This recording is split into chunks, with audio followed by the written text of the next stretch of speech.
Ürəyindən gələndən deyil. Ürəyindən gələndən deyil, dünya baxın, dünya.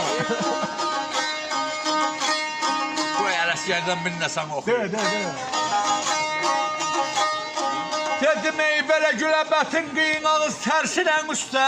Valla ben şey... Mən ölümlə gözəl yaraşır qız köynəyinə. Qız köynəyinə. Dedim ey mələşinən kəbə köynə kəbə Aşıqası bunları da ağzıma. Aşıqası da oxuyur. İdim versən zürdəmiz köynəyinə. Dağlar qalan, gəlmə yaram, mənəm yaralıyım, dərdin alım. Teşekkür.